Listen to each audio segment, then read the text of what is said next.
Alright guys, welcome to VALORANT News. Big roster changes potentially going down right now in the VALORANT world behind the scenes with TenZ's Qubit Academy that he stepped into recently. They might be blowing it up as well, in addition to Edward Gaming, all the drama that's happened over there over the last couple of months or so with Simon involved. The replacement Jenny, he might be gone as well. What's happening going into the big tournament of the season? Very much interested to your thoughts in the comments. Hit the like button if you enjoy. Subscribe if you're new as always. I greatly appreciate it. The first big result to look at was the upper finals of the Challenger side, and it's Envy getting the dub, as we might well expect. At this point, this is just what they do. They just win. And it's usually Zero doing the most of the damage, right? This guy's been out of control. They won game 1 13-7. Zero 28-14 on the Jet, and game 2 on the ISO 30-17. Like, absolute demolition job. So Inspire, the rest of the boys didn't have to do that much.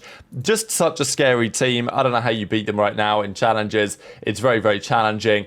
Of course, the key point is that Zero is just running it down, killing everyone. Like, 58 kills over 2 maps is ridiculous. Nobody else had more than 35, and that was Bonnie on the other side of the stage. His own team, like, he nearly had double his whole team's kills over the course of the series. It was ridiculous.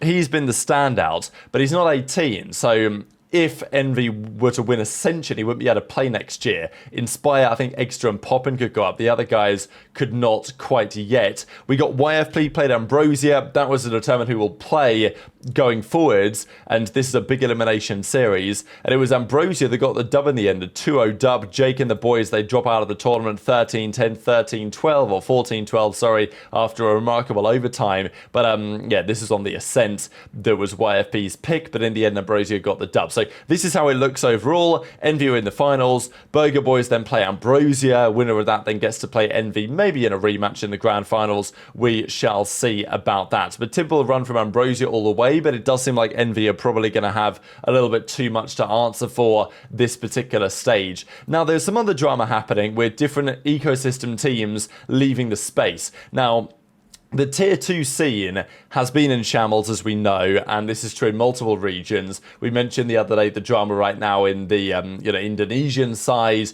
all the games that are being played on Soup TV, which is causing a lot of problems over there. But Intra says, like, Tier 2's dying, the people behind it don't even have to try and, don't even try to fix it. Looks like they're trying to kill it faster. This is a time bomb. These are all the teams that have left in the last 8 months. And apparently there are more than this as well. But these are just some of the organizations that have gone.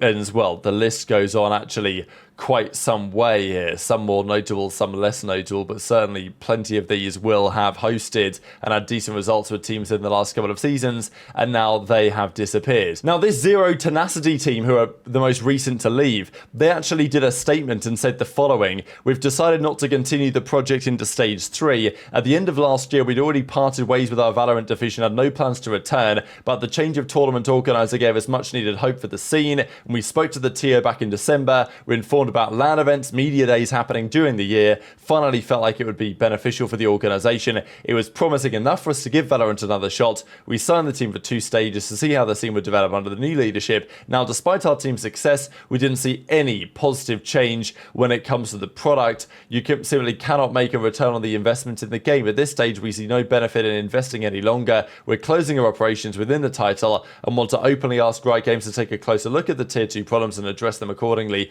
This is part of a larger issue. Currently, all Riot Games titles are very poor esports ecosystems outside of the franchise league. Wish our players the best of luck. We hope that in the future, we'll be able to come back to a hopefully healthier scene." So, I mean, look, how often do we talk about this? All the time. But this is the conclusion that many of the teams are understandably drawing as it stands. In League of Legends, they actually put together a Hall of Legends, basically a Hall of Fame. And I wonder if they'll do this in Valorant at some point. More than likely, they probably will. But who should be on the list? Well, there's obviously a few names that come to mind relatively swiftly.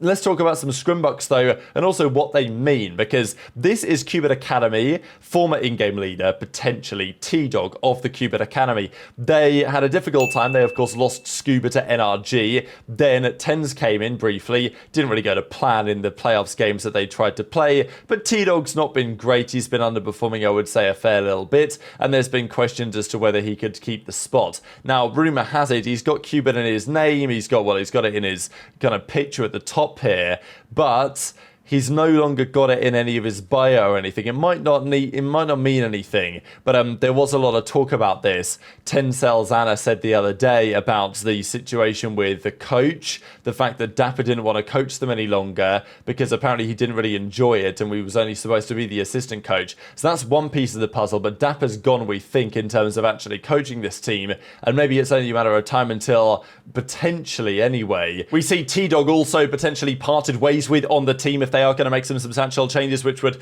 not be a massive surprise. So yeah, tweet your thoughts on that in the comments below, but potentially changes over there at Sentinels. The other changes to note, though, are around the world. Some of these teams, of course, most of these teams not going to Toronto or to the World Cup in Riyadh. So plenty of time for these teams to make some changes. Furia are one, Crew Esports certainly another. They did end up winning this scrim, actually, apparently. They went down 6-0 and then they ended up winning it. So that I thought was pretty interesting to see. Bit of ice, bit of clutch factor. Crew then were playing someone, and, you know, here's Kesnit up 15-2. Rumour has it they are indeed playing with Nerve. This was a big debate yesterday, what Crew are up to, what are they cooking. We see them playing 2G, they're up 5-0. In this one, we've got Kesnit saying, I'm ready, right, for potentially the new revival of this new roster. So intrigued to your thoughts on that in the comments below. But the big drama really was around Edward Gaming, especially from the Scrimbux that we saw leaked and what that might potentially mean. So we know that it would have gone through lots of drama over the last few months. There was the whole Simon drama. It all came out very, very publicly indeed.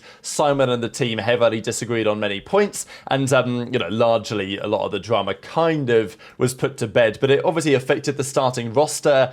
Simon was gone after winning the World Championship with these guys not many months ago. They, of course, made the decision to bring in Gen.G, and, well, sometimes it looked okay, but sometimes it looked remarkably less okay, as we saw, of course, in the attempted qualification for Toronto, where they did not do so well in their home region. So they've looked more vulnerable than they have for a long time now, and, well, Wolves up 9-1 on EDG. And this is, as we'll see here, an EDG team in a second that does not seemingly have their roster that they previously did.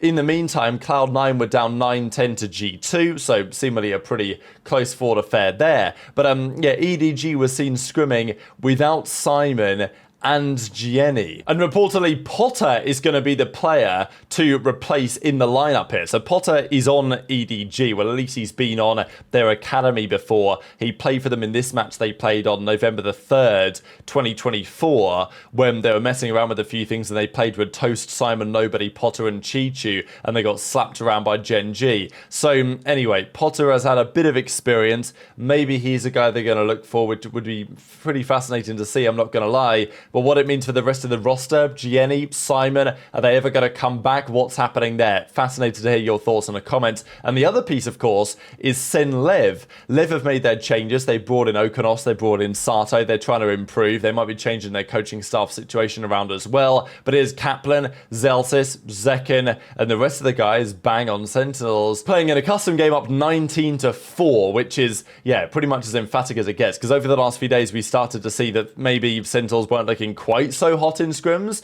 but after this result, it's difficult to really say otherwise. There was another game they were 5-5 against, of course, clearly a different map because you can't go from 19-4 to 5-5, but yeah, still notable anyway, and this is pretty much the whole team, as you guys can see here, on relatively clear display. So very much interested in your thoughts on all of this stuff in the comment section below. Hit the like button if you enjoyed, subscribe if you're new, take care, and I'll see you next time.